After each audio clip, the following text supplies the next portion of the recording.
Peace and respect to all. Welcome to Demolished Doctrine, the beginning of the end of religions. And last week I messed up.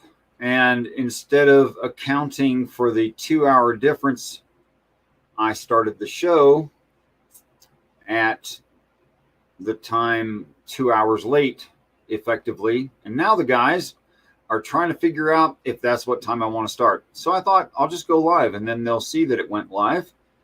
And perhaps they'll join, because neither Mac nor Zebra are here presently.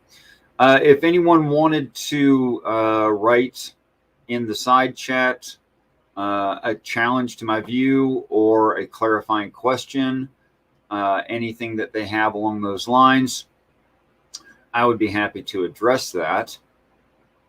To get that started, I would make an assertion that all of the ancient stories, and we dropped 3 viewers immediately. People are not here to hear me. All of the ancient spiritual stories are asserting that there are multiples of this earth somewhere in the universe. So what does that mean in real terms? That we are a batch of children of God. We are not the only children of God, and we suffer greatly from pride in ourselves, thinking that we are, just absurdly special. Of course, there's the obvious challenge. If God, Yahweh, is able to do this thing, create one of these planets, and it's a very good thing to do, why would you do it only once? Hebrews 1 and Hebrews 11 uses the term universes or galaxies or worlds, or it could be considered also any kind of large time frame, like the time frame of man on the planet, that kind of world, like man's world. So that would require man being on that world to experience man's world. So, but the idea is definitely multiples, not a singular. If I were to consider the description of the special promises above the promises to the populace, the special promises to the hero, called in the Bible Jesus Christ, which is a job description, not a person's name. There are the 24 elders already enjoying those things. All the explanations that I've heard for the 24 elders are completely arbitrary. This prophet and that prophet and the 12 apostles equals 24. Okay, fine. There's more than 12 prophets. How did you select those 12? That's totally arbitrary. Now you could say the 12 apostles, but then you're left filling in the other 12 with something, and that something is going to be, I don't know, popular opinion. Nothing that actually makes sense. Peace and respect to well-regulated militia. Uncle Richard, can you tell us the story of the 24 alien Christs again, pretty please? You're funny. Yeah, I'd be happy to. Once upon a time, there was an Earth-like planet, and there was an ancient atmosphere on that planet, the right distance from the right kind of star. And because of that actual natural occurring atmosphere, abiogenesis happened, probably several times, resulting in very, very simple life forms. And those life forms evolved over time, over great lengths of time, until finally there was a dominant species on the planet. And that dominant species was some kind of omnivore herd animal that is deer or goat-like. And it became so dominant that it had the best nutrition. It had the best herd instincts. It was more violent and more able to survive in a variety of environments, and it took over the planet. Because of those things, it able to better attain resources. It became intellectually aware. Eventually, its evolution resulted in it developing technology, this species of animal. And this species of animal doesn't have the defect that we have, that we die of old age. They effectively don't age. That is, yet that man has flesh, his day shall be numbered 120 years, meaning less than 130, not exactly 120. Everyone must live to 120. It just doesn't mean that.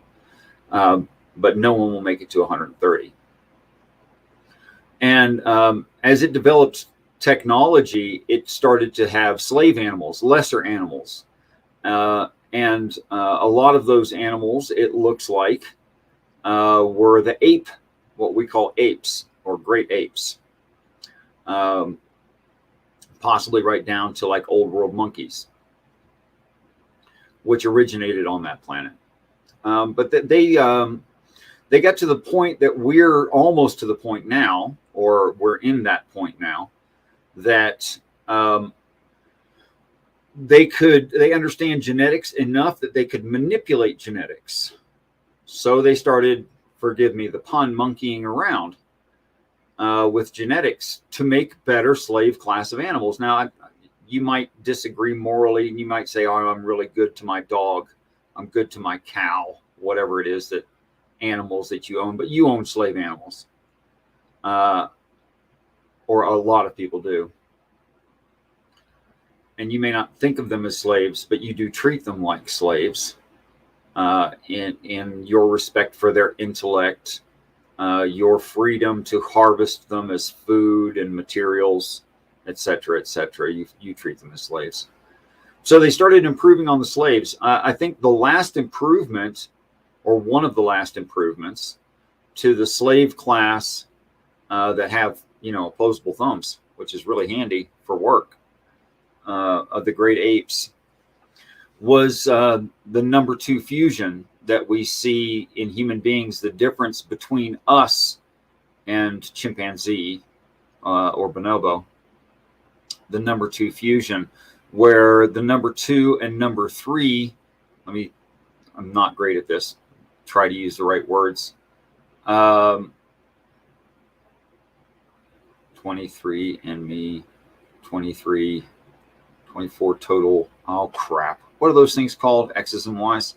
Anyway, you see a joining of number 2 and number 3. There's an overlap, and that's just evident in the genome. And what makes us different than the bonobo? That's it. That's the thing. So the thing,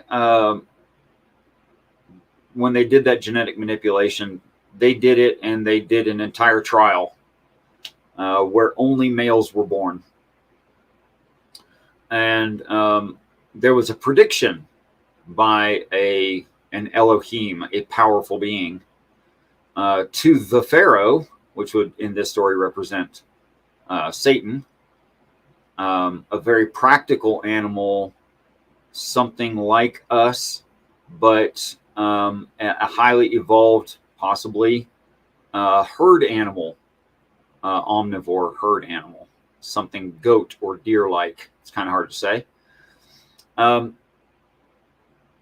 And they made a prediction. They said that this thing is going to be too intelligent. They knew that much about genetics. So say one scientist, powerful being within that society, was asserting that the other scientists overstepped their bounds. This is not going to be a good slave. In fact, these things are going to be so smart, and one of them's going to take over. So Satan, hearing this, has them killed off. So this is when they were like 2 years old and younger. Of course, a 2-year-old, if you've ever been around a 2-year-old, you can tell if they're normal functioning, low functioning, high functioning, very high functioning. And the story includes an account of mom and dad's reaction, that mom accepts it, being the gestational mother. Females have a tendency to be accepting of a lot of things. But dad sees the thing born and runs out of the room, is freaked out, leaves the house. Peace and respect, Math Pig.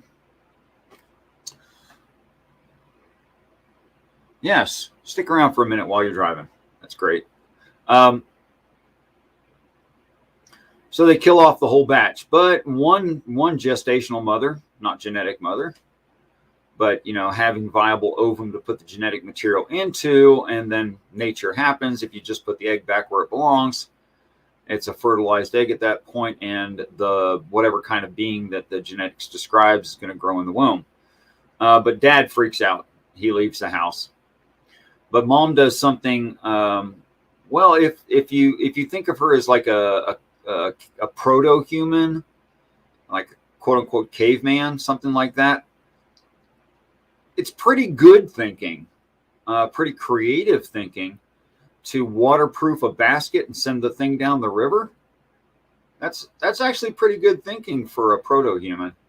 Although we look at it and go, that's stupid. You just gave your kid up to be crocodile food, assuming that those same animals that exist here would exist there. So freshwater crocodile or something. That's what you just gave it to. But by a weird turn of events, the Pharaoh's daughter picks up the thing, does not ask permission to keep it, just keeps it. Finds a female, namely the same female, the mother of Moses, to nurse it. And then when Pharaoh becomes aware of it, he is so impressed by it that he puts it in charge of. Welcome, peace and respect, bigzebra.com. How you doing, sir? I am okay. Sorry, I got your email a little late, so I'm 12 minutes late. No, there is no 12 minutes late. There isn't. There is no 12 minutes. There's no such thing as 12 minutes late. You are a wizard, and wizards are always on time. Oh, thank you, sir. I do what I can. How are you? Your beard looks magnificent, by the way. I colored it because Yes. I don't really prefer gray. And this is something akin to what color my hair was when I was in my late 20s to early 30s. What do you use? Is it henna? No, I just use women's hair dye. Okay. No, nothing cool like henna. It's too hard. It's too labor intensive, and then it doesn't really work. I didn't know that. It's pretty good at dyeing hair, but for a person who's as gray as I am, if I tried to do just henna, I think I'd end up with gray looking hair that has orangish highlights. And that's just not really what you're going for when you dye hair. No, orange. No, henna is, I understand, is a bit over the top. Yeah. Dale Kelly wrote, is all of this stuff under the direct result of God having caused it to happen that way?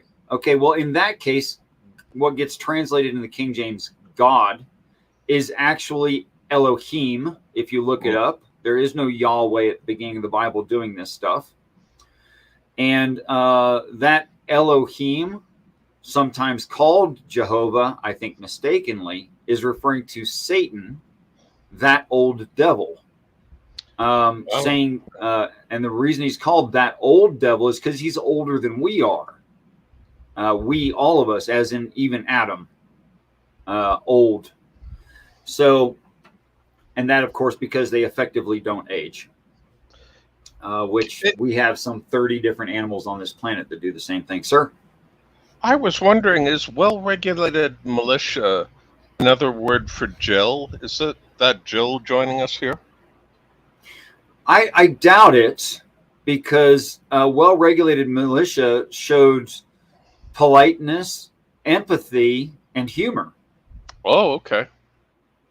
And I don't think Jill can do that. And I don't mean his fault. I think he doesn't have the ability to be, witty and interesting and also considerate simultaneously all in a fairly short sentence. That was, I don't think Jill could do that. And Math Pig is here. Good to see you, man. The Math Pig saying it is Jill. I just don't know how to. Hey guys, if that's Jill, don't block him. Just let him do what he wants, and we'll deal with it. And as long as he's reasonable, I'll be reasonable. It's no problem. Okay. I did something. Sorry, this is off topic. Do you mind a little off topic to start? I won't forget what I was saying. Go ahead. Okay. Well, I did a very inappropriate joke that was kind of mean-spirited, but also funny. Okay. And as you know, there's always a lot of shenanigans going on in the world of stocks and businesses and whatnot. And Bed Bath & Beyond, which must have been very hurt by the pandemic, I think. Hard to open a store when you're closed.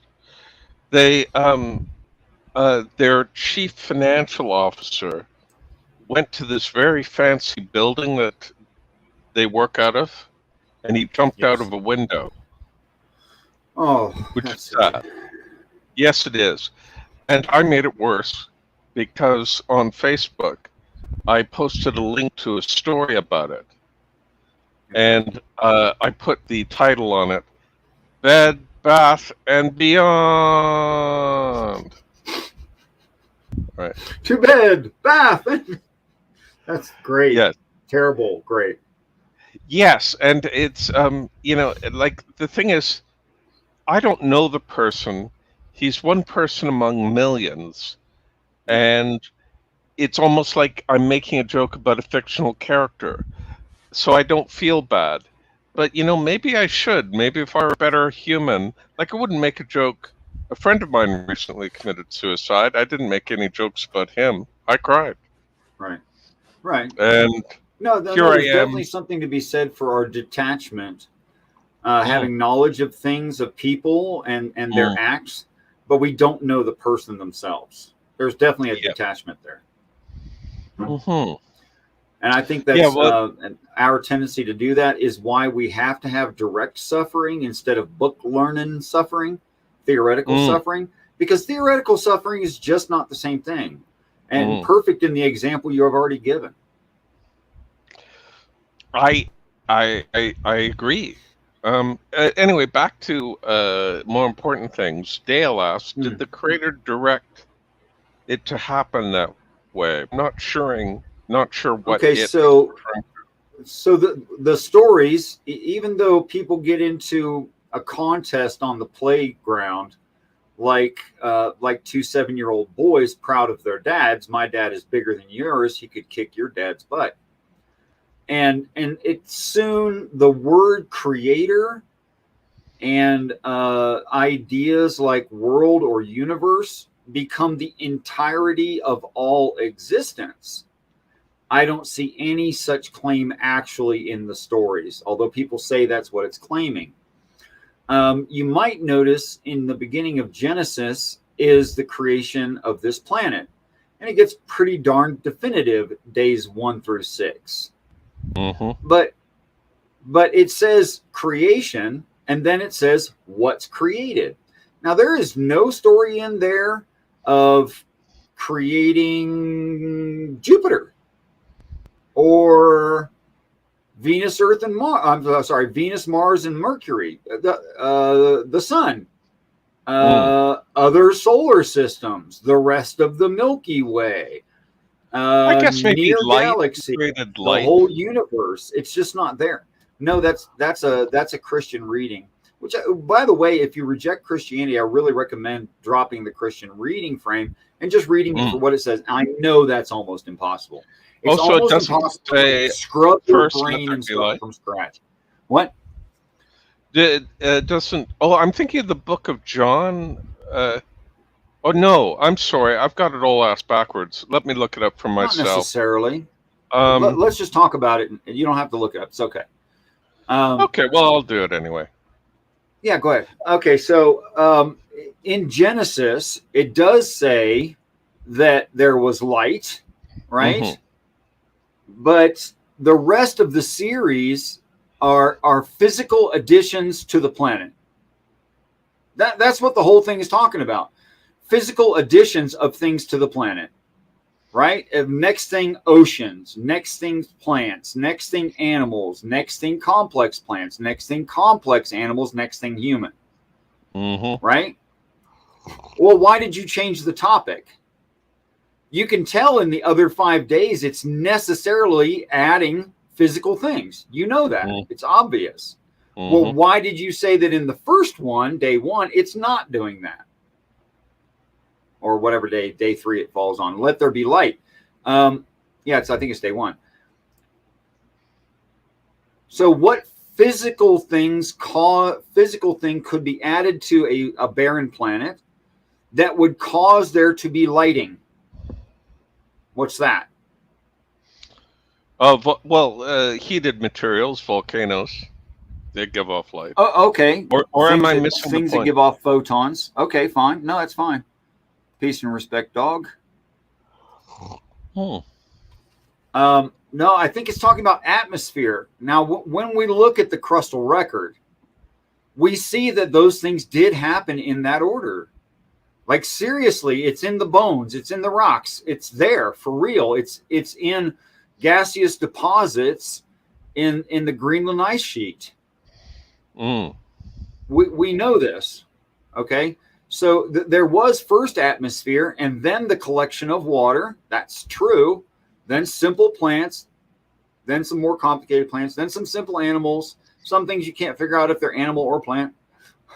My defining feature is gut tube. If it has a gut tube, it's not a plant. But it did happen in the order given in the story. It really did. But that necessitates that what it's talking about is refraction of existent light. Let there be lighting, not let there Mm. be a light source. Right. Okay. Okay. So The if it's not changing topic for no apparent reason, it means let there be refraction of light.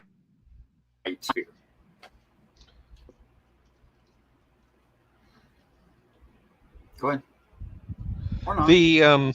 I just added a comment into chat. Okay. By the way, is our friend Mac going to be joining us, or did he bow out? We'll find out. Don't know. Okay. Didn't know if you were coming either. I messed up last week and I started the show 2 hours late, and then it was perceivable, understandable that someone should say, "Oh, we're starting at 2 o'clock Eastern," when that was You never would, the plan. It's just I messed up 1 week. right, right. No, I Okay, understand. but I I can hope see a things are person going thinking well. that. You're very busy, I know, doing all sorts of That's work and okay. whatnot. That's okay. I still got time for some of this. Hmm. Okay, so back to Dale Kelly's inquiry. Mm. Um, as far as I can tell, what the Bible and all the rest of the stories are claiming is that this existent planet was changed by our ancestors, i.e., angels, etc. They changed it. If you read Genesis 1, they're obviously changing it, they're adding stuff. And you can't say they made the planet itself because they simply don't claim that. For instance, it would make no sense if I said, I don't have a car that is out of gas. Mm. You're like, your brain just goes, what the hell did he just say? Mm. I have a non-car that is out of gas. No, you don't. Mm. You don't have a car to be out of gas. In the same way, you can't have a planet, you can't have a lack of planet that is formless and void. Formless there meaning no area distinctions, and void meaning void of life. So you can't Mm. have a non-thing that is void of life. No, that makes no sense. But if The you read it for what the words actually say without the Christian presupposition, what it reads is, we found a barren planet. There was no area distinctions on it. There was no life. We're not hurting anybody by changing this planet. And then they describe how they change it. Go ahead, Zebra. Oh, I was just wondering, what's your take on existence in the sense that some people would say that God spoke uh, things into existence, let there be light, or as you Well, would say, that's let there be true. light. Does God speak things into existence if there is a God? Sure. Sure. The same way that the Constitution of the United States speaks things into existence. I see. Okay. It's if once you set some kind of social standard, some structure like that, you're going to have explicit commands, things you must do, things you must not do. And does it speak? Well, it very directly speaks to the reader of it. Mm. And if you value that, then it has demands and commands for you. It has things you must do and must not do. Mm. So because of that, a written set of quote unquote spirits, count 7 of them, I won't list them now, Mm-hmm. it does make commands. Absolutely. For instance, if I just stated the last one, conservation. Well, what's the word conservation mean? What are all the repercussions of being a conservative? Literally conserving physical things, not wasting them, not throwing them away, not needing more. What does it mean to be conservative? Well, it means you exercised wisdom in your management of situations and physical objects, right? That's I would generally it, hope I so. think. Yeah, you're showing good management skills. You know, you're not being wasteful. You're not being inefficient. The military definition of efficient, using the least amount of materials and manpower possible to accomplish the task. Efficiency. So that's what it's talking about. Of course, if I say you must be efficient, you must be conservative, well, there's a whole bunch of stuff you got to do for that. Mm. So is there one supreme God? Yes, there is one supreme God for human being, because what human being is. For instance, if I wrote a constitution for human beings, that would be a certain thing. If I wrote one for fish, that would be a very different thing. Mm. It would not be the same. Fish need different rules. And the Constitution for fish was written upon the waters. Very good. Okay, Oh, I so don't know. That's let me go back to the finishing of the wrapping up of the story of why there are multiple Earths, multiple Jesuses. yes. Okay. Now, this very intelligent slave animal that by freak of nature survived and was put in charge of all taxation, which, by the way, would be taxation for his entire kingdom, i.e., the whole planet that Satan originated from. His whole planet. This slave, called Moses in the biblical story, he's called other things in other places, is put in charge of all of taxation, which means all income for the government, all infrastructure, the whole thing, right? And also, he was put in charge of the building and maintenance of infrastructure. That is to say, he told the slaves what to do. Dude, he's practically in charge of the whole planet. Mm. Now, you got to really trust somebody to say, hey, why don't you take over all of the planet except for the executive office? Why don't you just run the whole damn thing? It wouldn't make any sense at all to take someone from a slave class and put them in charge of taxation and infrastructure unless you thought they were brilliant. What if Satan was right? This thing is frigging brilliant, like insanely smart, which is why the scientists said this thing's going to be too smart and it's going to take over, kill them off. Well, the scientist was right. Could you imagine thousands and thousands and thousands of Moseses? Mm. Holy crap, that would destroy your society. You would lose control. They would just take you over, no problem. Okay, so one day Moses looks at the proto-humans and he looks at the pharaoh kind and he goes, wait a minute, I look more like them. That's where I came from. And they essentially go, yep, that's true. That's where you came from. And he goes, okay, this slavery thing's not okay anymore. I'm not running the slaves. I'm not doing your taxation. I'm not doing this stuff. In fact, I think this is so wrong that I'm going to lead a rebellion. I'm going to have them steal from you everything they can get. And then we're taken off. And of course, that's the story of Exodus. So they run away, and it's not easy, but they run away. Well, when they run away, what do they do next? Well, that's the flood story, where it talks about, it goes directly into the middle of the cycle and says, here's how an earth is ended, and here's again how you start one. You drop animals back off. Of course, they just went through that series just a few chapters ago. There's no sense in repeating the entire series. I hope I'm. Oops. I hope I'm not. I do this thing where I forget we've had a conversation and then ask you about something we've had before. You're a wizard. Everything you're doing is perfect. Just do it. Don't apologize ever. Well, the Nephilim. I remember learning from some born-again Christian types that the Nephilim were thought to be the reason of the flood because they polluted mankind. And so God wiped out all the impure humans, killing the Nephilim and human offspring. And that's why the flood happened. And I was just wondering what you think about that, because I actually remember reading this part, and it just completely slipped by me.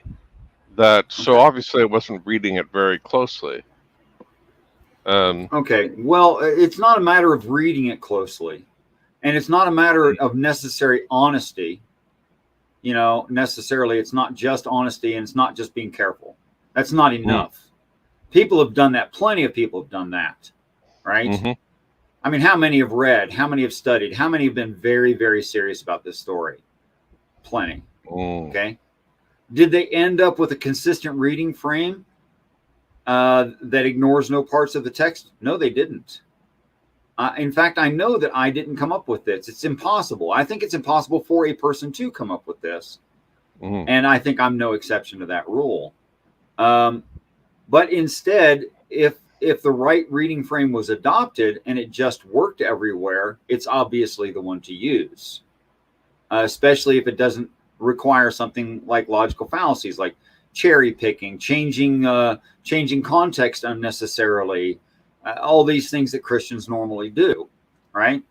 So what was your base original idea that I was trying to comment on and lost track of? Oh, Nephilim. Nephilim, does the Bible? That's all you had to say. That's all you had to say. What's your take on it? Okay. First of all, and what makes a Nephilim is that they don't measure for sin. To miss the mark by not measuring against sin means to not be a Homo sapien sapien. In other words, not the right genetics. How is that measurement done? It's a simple measurement. You just have the person to be measured stand as Christ crucified, which is why he must be specifically crucified to be measured for sin, which is how he becomes sin. Okay? All those expressions, Christians say very odd things about the expressions. Anyway, and it just shows that their genetics have been altered because they don't measure as a human. So this is I can't remember, Da Vinci's painting, drawing, the man in the box, the man in the circle. That is true of humans. That is true of humans 100% of the time. But it's not true of every being on this planet that you would probably identify as a human being. They're not. They're just not. There's other genetics in there, and it's evident. And yes, it really does pop up every third or fourth generation. It actually does. It's a family curse, i.e., it's genetic. It's passed down in generations, and it literally pops up every 3 or 4 generations. You get normal sized people, and you get a giant, and you get normal sized people, and you get another giant. And like, you can look that up. I'm not making any of that up. That's just how it is. That there is altered genetics in those certain families, and they do have Nephilim in the family. They do. Mm. Now, why is it true that the genetics of a Nephilim cannot be corrected in heaven so that they can ascend and become part of heaven immediately? I don't know. Does the text say that people can have their flesh restored? Yes, it does. Does that mean that a Nephilim who had to die with the planet could be restored into heaven with new flesh that's not bastardized? Yes, it does. And of course, you can't be conflating Nephilim with demons and Lucifer with Satan and still keep all this straight. It wouldn't make a damn bit of sense. St. Tommy, you're brilliant. No one thinks that you are. Peace and respect, Universal Artisan and Tommy. Mm. It's a fairly safe place. I mean, I'm going to defend my position. I hope you can defend yours. Okay. So it's a physical measurement. It's a very quick physical measurement. It's just wingspan versus height, which should be within a very close tolerance. Say probably less than 20% of your total height. It should be within a tolerance like that. And then the angels will be able to measure people for sin, which is why they put their palms in their hands. See, I don't have a palm in my hand right now. I beg your pardon? Look at the camera, look at the video. There's no palm in my hand. Okay. Now there's a palm in my hand. I should use this hand so people aren't distracted. Now there's a palm in my hand. It means open-handed. Mm. To have palms in your hands means to open your hands. To show both of your palms to someone, you have to rotate your fingers outward away from your body. You'll notice I'm pretty much doing, in that description, if I'm standing, I'm already doing the crucifix. I'm already imitating that. You see? So they celebrated and put put palms before him means they stood for judgment. It doesn't mean they had branches off a tree. It doesn't mean that at all. In fact, the palm tree is named for the bowl or cup of the palm, the hand, which if you look at the tree, that's what it looks like. This looks like a palm tree, you see, which is why it's named that. So they have it backwards. All of it is reference to the human hand. None of it is reference to a tree whatsoever. So it's not palm fronds. They added the word fronds and branches and stuff like that to the text. It's literally not there. It just says palms. But anyway, moving on. Okay, so when the Exodus happened and they started terraforming Earths, and they go through the same process they just described in the beginning of Genesis for each of these Earths, and they put children of God on them, right? And then we do what we do because human nature is human nature, and we develop in technology. We meet each other. We become a worldwide society where everyone speaks the terminate language. It's not one language in the Tower of Babel. It's the terminate language, like the final language. What's the final language as far as we know? It's maths. So how do you speak in maths? What system creates an elevated platform that is claimed to be safe, where maths are used as language, and it's worldwide? Well, we're using it right now. It's called the internet. And you make this platform, this elevated platform, by baking pale colored tiles, i.e. breadboards. It's literally how you do it. It's not, and it doesn't make sense to bake thin pale tiles to build a physical structure of height with.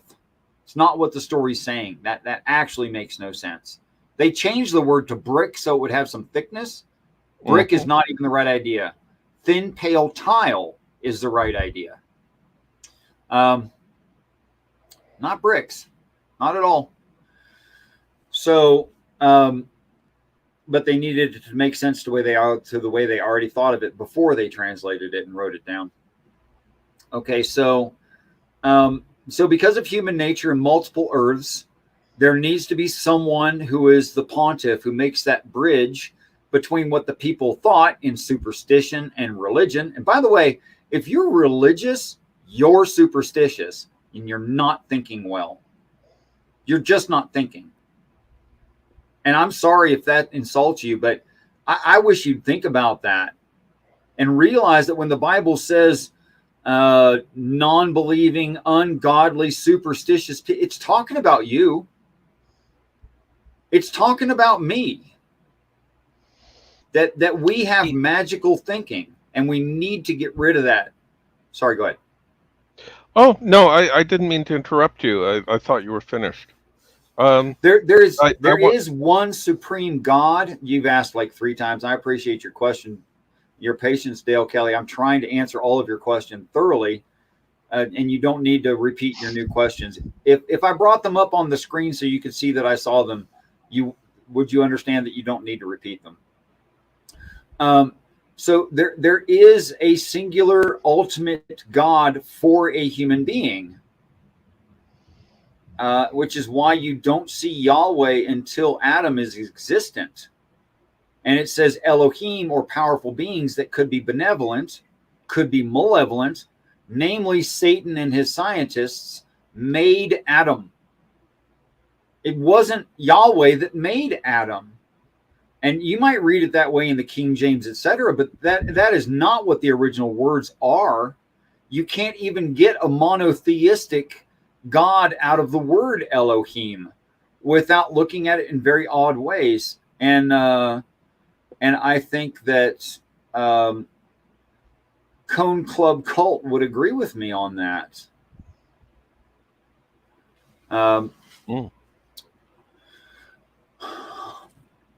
What is his actual name? I can't believe I cannot remember. Kincaid, Will Kincaid. Yeah. Will Kincaid, having some education in Hebrew and Old Testament, dude, you can't read that as singular God. That doesn't make sense. Elohim is a plural. But okay, so in multiple Earths, they just keep repeating this cycle. In human nature, you need a pontiff. That pontiff is the hero of the story. He is the quintessential hero. He is that archetype. But he's the first one to fulfill the archetype of the hero. And he's the only one that does it. And that's why he's the hero, which is why the hero story always looks the same, because it's a singular event explained in slightly different, colorful ways for different societies and the way that they look at things, but the same event. Thoughts, Zebra? I find myself sort of at odds, because I like the way you answer these questions, but to me, it's always a little bit elliptical, and I don't mean that in a critical way, but you answer creatively, and I often not convinced I follow it at all. But well, then you should say more things, I guess. That's the answer to that. I find myself lacking answers, so well, then create questions. Yes.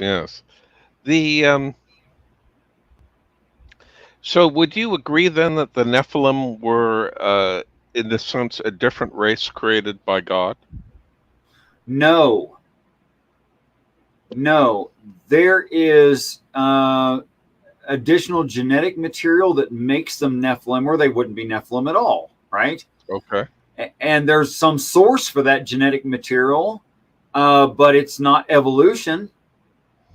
We don't see that source material in ancient proto-human. It's just not there. All right.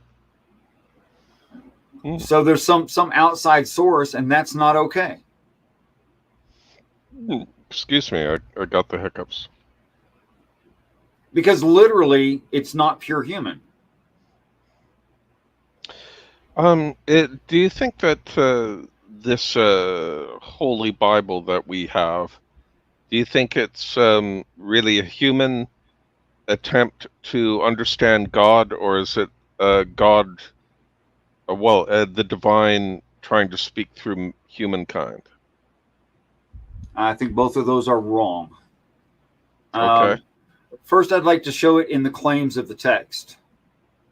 Okay, in the Bible, including Torah, and everything that's involved in Judaism in the stories texts. What it claims in definition, in clear definition in the New Testament, is that the apostles are to go and prepare a supper for the disciples.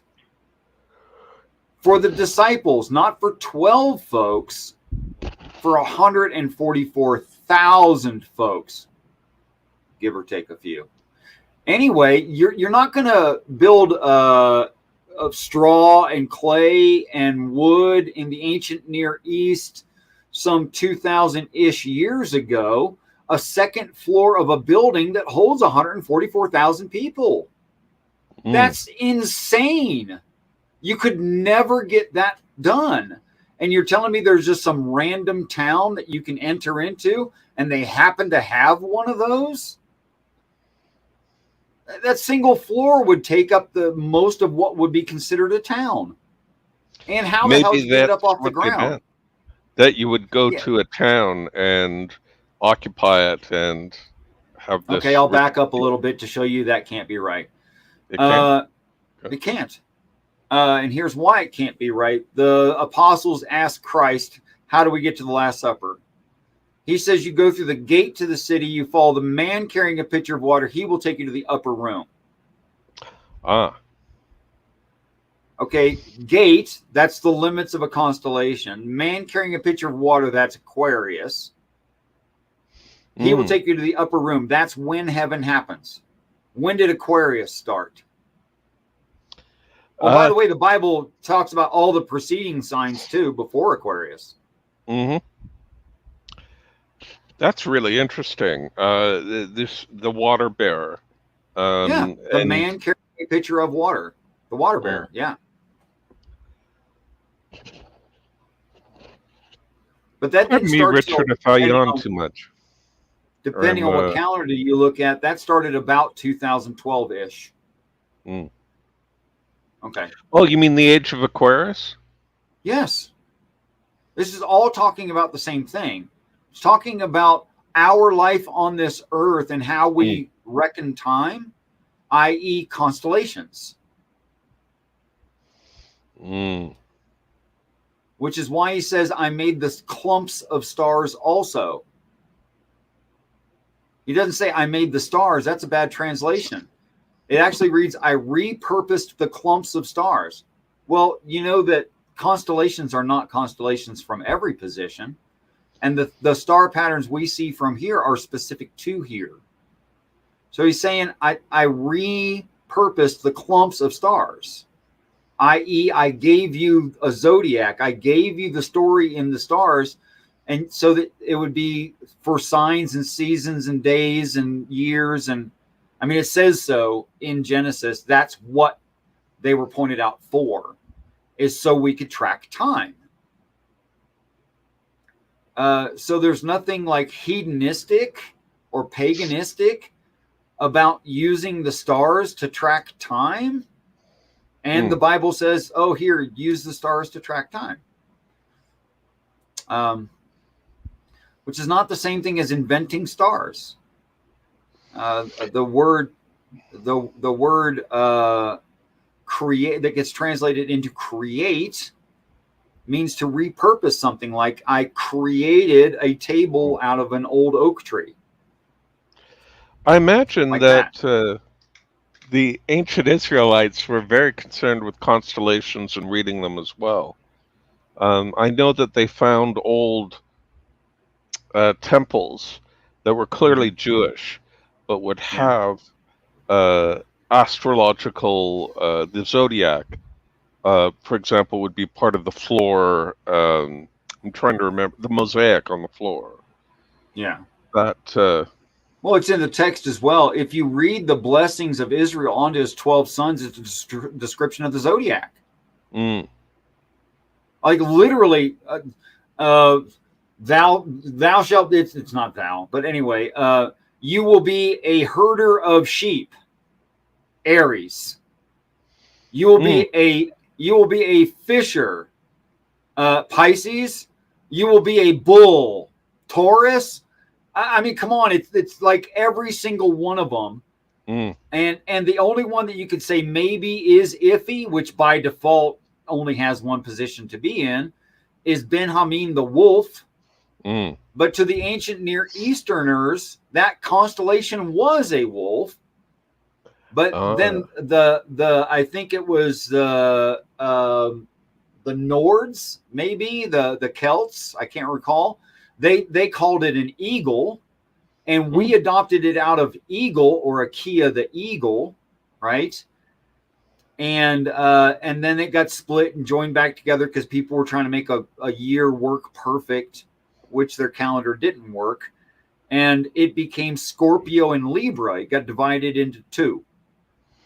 So and then it was 13, and then it went back to 12. Anyway, there's been a big mess, but it's literally these four positions on the zodiac, which are just, I mean, I'm not trying to make them straight up and down. They're a little bit off on purpose, right? Mm. You literally, no kidding. You have the beast around God's throne. You have a lion, right?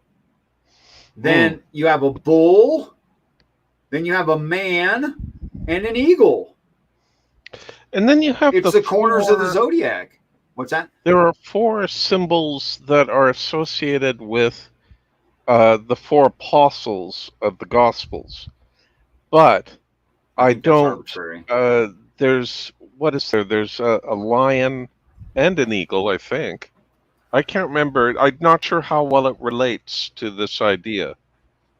I think we've had a lot of time to think about this, Mm-hmm. and we've made some unnecessary associations that I think can't be shown. Exactly how Sonic Kaiju, it's the four beasts around God's throne are the four corners of the zodiac. Now you only have to decide which one came first. Okay. The zodiac or the beasts. Which one came first? But they are quite exactly the same. Like you could Google zodiac sign Achaia eagle, and it's in the correct position as listed in the text, like I just pointed out. And one of the beasts had the face of a lion, and one of them had the face of a bull, and one had the face of a man, the other had the face of an eagle. It's right there. Maybe there's an eagle for Saint John. Forgive me, I looked this up. An ox for Saint Luke, a lion for Saint Mark, and an angel for Saint Matthew. Which that's because of the stories that surround those characters, and they found something that like easily represented or made memorable their story, like a high point of the story, and said, okay, this high point we're going to associate to that person so that you keep these stories straight. And of course that's pictures are easier than names. Names are too abstract. Yes, and remember that there are all sorts of people who God knows how many years after the events of the New Testament who were illiterate. It was made more to have a symbol for the four Gospels and the four apostles there. There we go. There it is on the breastplates of the demons in the book of Ezekiel. Of course, they got one of the faces wrong, and an ox is not a cow. It's two different animals. But still, you found a reference to it, although it's several times in the text. You could do something like, in the beginning of the story, people were really screwed up. They were worshiping golden calves. There you have it, a cow.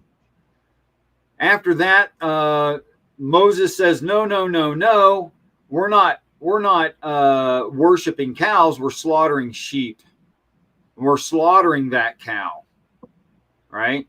But the sheep is the better animal to slaughter and sacrifice to God. Then you got Jesus comes along. He says, no, we're not slaughtering any animals. All that is done away with. That whole idea is now dead. The whole idea has been sacrificed. That's the old covenant. This is the new covenant. We're eating fish now. Mm. And then the apostles ask, how do we get to the Last Supper? He says, you go through the gate to the city, follow the man carrying a pitcher of water, he'll take you to the upper room. That was in the correct order of 2,160 year increments, or negative progression through the zodiac. That was perfect order: Taurus, Aries, Pisces, Aquarius, in 2,000-ish year increments, which is exactly what the biblical scholar says the time frames were. So it relates to real life and what sign we're in, and that's actually what it's talking about.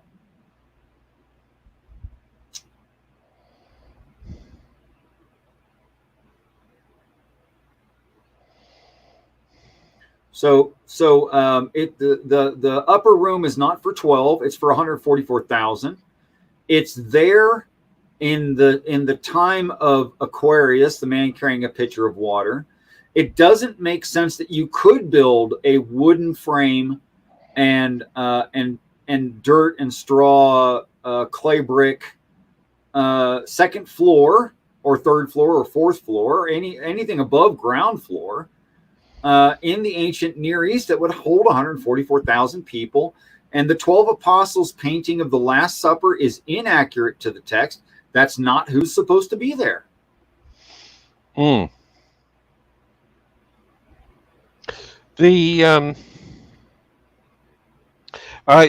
had an idea that the upper room was a reference to heaven, right? Just to be clear. Yeah. Yes. The upper room, a place that can hold 144,000 plus. Mm-hmm. And it goes into great detail why they go there later. And this brings me back around to the point I was trying to finish originally. Mm-hmm. When you say who wrote the text, it's people who just went through end times, and they're recalling their immediate experiences of end times, and they're writing it down, and that becomes a Bible. So to say, did God inspire it? Well, God necessitated the angels perform certain acts to an earth conducting end times. So you could say it like God necessitated it. Fine. Did God inspire it? Not exactly. Did man write it? Well, yeah, man wrote it, but man ascended, having just gone through end times, wrote it, which is why those characters get to write it, because they were the main characters and they just experienced it, which makes it a good time to write it down. And that's true because in the upper room is when the Holy Spirit descends on them, like enlightenment happens. They go, holy crap, I'm an apostle. They just realized it. And you're Jesus. I get it now. And he says, okay, well, we're going to write this down for the next earth. We're going to bring it to all the world. And again, that word world right there does not mean necessarily only this planet. It could be all worlds. It could be the entirety of the universe. Now, if the purpose of heaven is to go through the universe, recreating this situation for the propagation of angels so that human numbers increase, and maybe that is the experience of love itself being increased and does matter in the universe, then yes, all the world, give the gospel to all the world is a necessity. Now, it's also evidently true that on this planet alone, those on Sentinel Island have not heard the gospel. I.e., if it does mean what you think it means, that was a bad prediction. It didn't work. 150 tribes in the Amazon rainforest. Sorry, failure. Oh, by the way, if you contact them, you'll kill them. if they don't kill you first with your diseases. Yes. Mm-hmm. So don't go try to contact them. And I don't try to remember give being the gospel. horrified Yeah. by there was a Christian. His last name was Chow, and he wanted to teach the gospel to the North Sentinelese. I know And the story. he went Continue. there and was killed either with a spear or a bow and arrow. I can't remember which. And he was actually told that if you went there, you could expose them to modern diseases that they had no immunity for. But Yeah, his but the belief in gospel was God more and what, important to him. Yeah. yeah, just oh come on. I made a lot of jokes about him. Again, more audible jokes. Yeah. Um, about Hopefully in him. fairly poor taste. Oh, I do what I can. There's I said something to the effect of that he I didn't say he deserved to die, but he died after violating the Prime Directive. He did everything he could to get killed. I mean, Yeah. what do you just walk into somebody's house and don't knock and don't expect to get killed? Mm. You're not very There's bright if Robert. you think Hello, that's how Robert. things work. What's that? Well, I was just saying hello to Robert. Yes. Peace and respect, Robert. Yeah, that guy that went The to Northern Sentinel Islands and tried to testify to them of Christianity couldn't have made more bad decisions. No. Also, I'm sure if Jesus wants to, he can take care of any situation like that himself. I'm sure he won't Well, expose. here's the thing, man. Okay, all the stories have quote unquote end times. Mm, The great battle in the Epic of Ramayana, where the water is taken away, the air is taken away, the whole thing's on fire. Only demons are left behind. Yes, end times is in Hinduism, mm, and there's no story that's missing end times. There isn't one. Okay, but if end times happens at any point, and angels and gods, it's whatever you want to call them, descend out of the sky on flying chariots with flames on. Come on, guys, this is not superstition. mm. This is what would actually happen if spacecraft from out of this solar system arrived onto this planet. This is what would happen. Like, for instance, if you disturbed enough air, causing enough friction between the molecules in the air, and that built up a charge, which happens when we do atmospheric re-entry, by the way. That heat and movement and electrical charge and friction and static electricity happens for real. It does happen. I've seen lightning at night being generated by the props on a CH-47 Chinook. Like, you can literally, as the propeller's going around in dry air, you can see it lightning dancing at the outside of the propeller. Like, this happens. You would definitely, if that was at a big enough scale, you could get a discharge. By the way, I've taken a discharge off a CH-47 Chinook. You don't want one. That hurts bad, and will knock you on your ass. What's that? It'd knock you down, wouldn't it? Yes. And it only takes about 5 seconds to rebuild. It'll knock you down again. It's not fun. So what do they do? Do they have a grounding wire so that when a plane lands, it discharges? No, if you have to touch it before it grounds itself on the ground, i.e. it's hovering over a load, and you're hooking up the load, you have something called a probe, which is a spike in the ground with a wire with an insulated handle with a hook. And you touch the dang plane with it, including helicopters. When I say plane, I mean aircraft. But anyway. So they discharge to the ground and you don't die. Yeah, you discharge it to the ground so the other guy hooking it up doesn't take the hit. It takes 2 people to put a sling on the bottom of a CH-47 Chinook. Yeah, but sometimes the thing will shift or the wind hits you just wrong and knocks you loose. and the other guy putting the clevis on takes a hit, pow, might knock him. He might fall like 12 feet backward. Oh, and by the way, it'll develop that charge again in about 4 or 5 seconds. Oh my God. Well, I It'll knock guess you on your there's butt so much twice. surface exposed to the wind just sitting there. Right. Okay. So my point is, large aircraft causing huge disturbance, collecting static electricity can literally have a lightning bolt, like a CH-47 Chinook approaching and you probing it. You don't get to touch the craft with your probe. The arc would be about 4 inches long. Right. Mm. Well, if it gets within 4 inches of the earth, it discharges into the earth naturally. Right?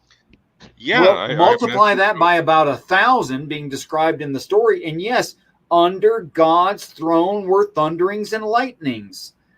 Yes, that makes total sense. And how many times did it say that?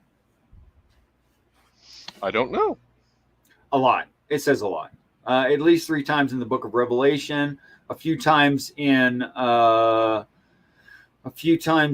could say it, Ezekiel mentions it. Also, it's in Daniel, and I think there's actually a brief mention of it in Joshua, the story of lightning coming down from the heavens and burning the altar. Oh my gosh, which book is that in? Anyway, it's several times. You're giving me a memory. I seem to remember looking at some artwork, ancient artwork, that might have depicted Zeus on his throne, and there was lightning and whatnot beneath him. But I can't tell you where I saw it or where I heard it. But it's interesting. Peace and respect, Jamie Russell. Yeah, we see discharges of lightning due to physical disturbance and static electricity in pyroclastic pillars and volcanic eruptions. We see them in tornadic storms, cyclones. We see them, I don't know, just a lot of places. But I was reading chat and only half heard what you said. Was that even a good comment to made to what you'd said? I might not have been. I think so. I'm kind of sleepy today, so okay. I may not follow things as well as I try to be good-natured about it, but it's very frustrating sometimes. Well, I want to tend to you. I want to tend to the topic. I want to tend to the overall conversation. I want to tend to side chat. So I'm pretty busy. Yeah. I'm trying to do about 4 different things at once. I don't have a manager. I don't have a production person. I'm the one doing this. So it's all on me. Don't really expect that to change. Don't really want it to change. Was it your idea that these events have happened many times over in cycles, or is this just or has the story been told many times? To sort of peace and respect, Maynard saves. Even though Christians would normally reject the idea of reincarnation or the 1,000-petal rose or the mandala or the circle of life and all of these ideas, I definitely find an overview in the Bible that demands that. In just the 24 elders, it demands that. That this has happened before and will happen again. And as far as like reincarnation is concerned, Satan is dead 1,000 years. He's restored by his folks and does the same damn thing again. And if you don't call that reincarnation in the Bible, I don't know what to tell you.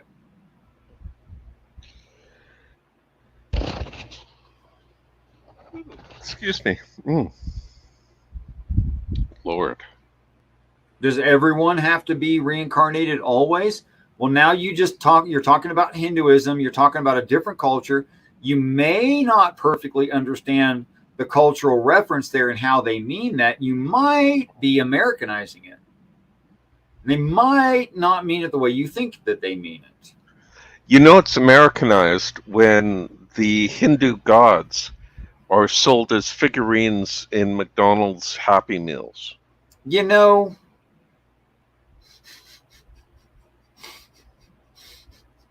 Yeah, I Okay, saw Richard. Ganesha. I saw Ganesha on a teenager's T-shirt last week Yes. Okay. Uh, in Santa Fe, New my Hindu Mexico. friends Like have on just often commented how much they like Ganesha or Ganesh. um, well, it's Ganesha. Mm, Ganesh is the English pronunciation of the same word, which is fine. You can say Ganesh, hmm but Ganesh, like David and Goliath, appealing to the underdog, hmm or being found appealing to the underdog. Ganesh is a lot like that. That there's a lot of symbology there that we naturally appreciate. Um, so, like the ideas of fine foods and treats, i.e., rewards, and those rewards are for those who attend the supper of Ganesh. You know, and Ganesh has a cattle prod in one of Ganesh's hands, Oh. and that prod is to prod man forward, not cows. Okay. In other words, the Ganesha is the thing that pokes you and makes you go forward. So, like scientific curiosity, that's an aspect of Ganesh, right?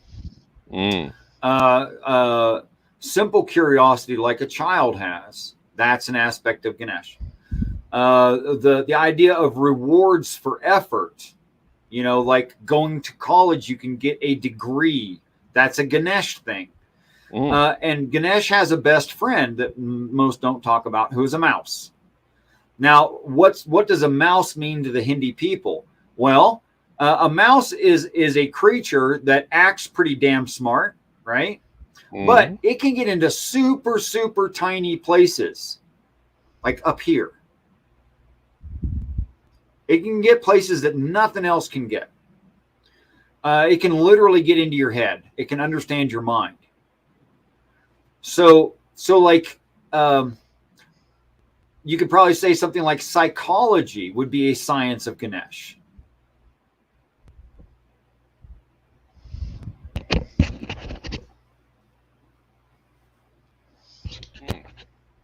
The I remember reading. I was at a museum and I read a beautiful little account of how Ganesh got his elephant head. Yeah. And there was one god accosting a female god, Mm-hmm. and Ganesh intervened to stop abuse, and Yep. he was Back when Ganesh had a human head. Right. yes, and he was decapitated, and Mm-hmm. the goddesses couldn't find his head, so they found an elephant head and substituted That that, that makes which perfect is sense. Yeah. yes, and I love it. I think it's great. And I don't mean in that, oh, it's charming and quaint. I just mean it's wonderful. It's from a different way of looking at things. I know some cultures thought that the human heart was the seat of consciousness because if you were scared, your heart would beat fast, that sort of thing. Yeah. And it Yeah. makes me think it dates back to that. Of course, I can't remember the Greek god character name. He's chained to a rock that he can't move, and an Prometheus. eagle eats his Prometheus. Thank you. And an eagle that belongs to Zeus specifically, eats his Mm, liver every day. yes. And that's interesting. And the reason I bring this up is because the liver by those people was thought of the seat of emotion and consciousness and things like Ah, that. okay. So he's eating his humanity. Hmm. I like it. That's great. The So he's yeah, making him like an emotionless robot, which yeah, doesn't kill him. Prometheus did a bunch of things. He wasn't just the light bringer, so to speak. Right.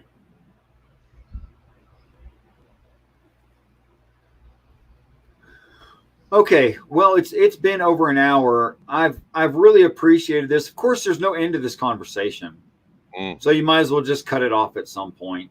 Um, Yes, and I'm getting I'm sleepy serious. and tired. There's no end. There's really no. Thank you so much, Zebra. So sad we missed Mac today. That's strictly my fault, not his. I claim all responsibility for that, having changed the time twice. Mm. I became confusing.